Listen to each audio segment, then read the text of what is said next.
Dear students, I am Revati. 11th standard ஓட chapter 2ல basic algebra அப்படிங்கிற டாப்பிக்கில் last exercise பார்க்க போகிறோம். அதாவது exercise 2.12ல second sum.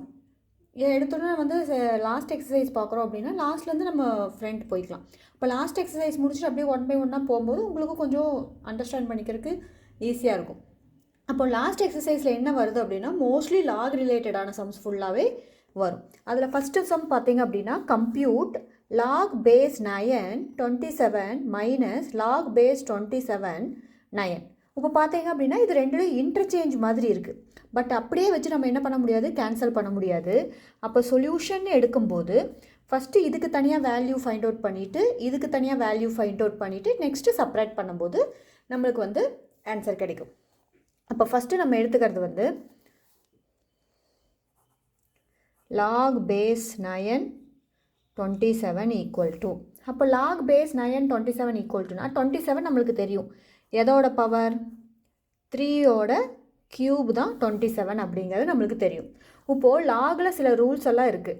Power rule இருக்குது, ப்ராடக்ட் ரூல் இருக்குது, அடிஷன் ரூல்னு நிறைய ரூல்ஸ் இருக்குது. நம்ம சின்ன கிளாஸஸில் அதில் படிச்சிருக்கோம். அதாவது ப்ராடக்ட் பவர் ரூல்னால் என்னென்னா ஏ பவர் பி அப்படின்னு இருந்துச்சுன்னா அந்த பவரோட வேல்யூ லாகுக்கு பிஃபோர் வந்துடும். அதுதான் பவர் ரூல். அப்போ அந்த பவர் ரூல் படி இதை நம்ம பவரில் இருக்கிற 3 என்ன பண்ணிடலாம், முன்னாடி கொண்டு போய் 9 3ன்னு எழுதிக்கலாம். ஓகே, இப்போது நம்மளுக்கு இன்னொரு ரூல் தெரியும். லாக் பேஸ் ஏவாக இருந்து வேல்யூவும் ஏவாக இருந்தால் அதோட வேல்யூ 1 அப்படின்னு தெரியும். அப்போது இங்கே 3 இருக்குது, இங்கே 9 இருக்குது. அப்போது ரெண்டையும் சேம் ஆக்கணும்னா ரூட் எடுக்கும்போது எதோட ரூட் எடுக்கும்போது நம்மளுக்கு ஆன்சர் 3ன்னு கிடைக்கும், ரூட் 9. அப்போது ரூட் 9 பேஸ் 9ன்னு போடும்போது நம்மளுக்கு என்ன ஆயிரும், ஆட்டோமேட்டிக்காக ரூட் 9 வேல்யூவை சிம்பிளிஃபை பண்ணும்போது 3 கிடைக்குது அப்படிங்கிறது தெரிஞ்சிடும்.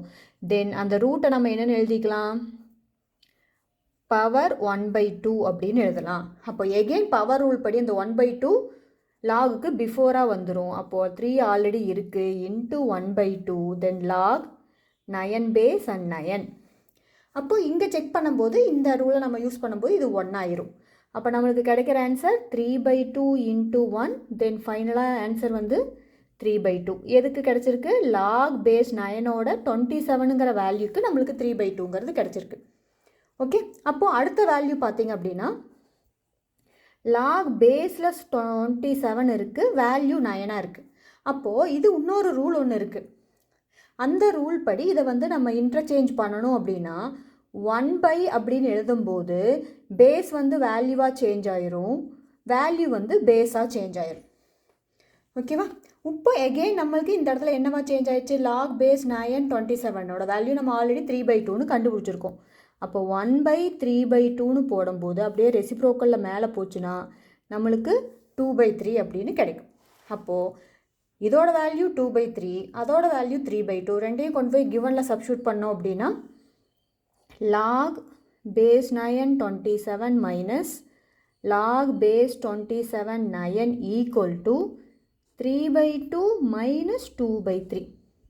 அப்போது எல்சிஎம் எடுத்து சிம்பிளிஃபை பண்ணும்போது எல்சிஎம் 6, இங்கே கிராஸ் மல்டிபிள் பண்ணால் 9, இங்கே கிராஸ் மல்டிபிள் பண்ணால் 4, தென் ஃபைனலாக வி கெட் 5/6. அதுதான் கொடுத்துருக்கிற கிவன் லாகோட வேல்யூ. தேங்க்யூ.